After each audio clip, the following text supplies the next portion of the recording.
In this video, I'm going to show you how to remove artists from Spotify Library. It's a very quickly and easy process, so make sure to follow along.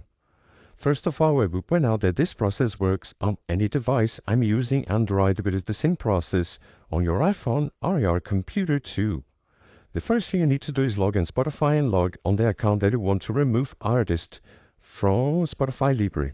After do that, click down here on your library and you will see on the top this options right here, playlist podcast. So swipe to the left and you will see artist, okay, on this option right here. So click on top and here you will see all artists that you follow on Spotify.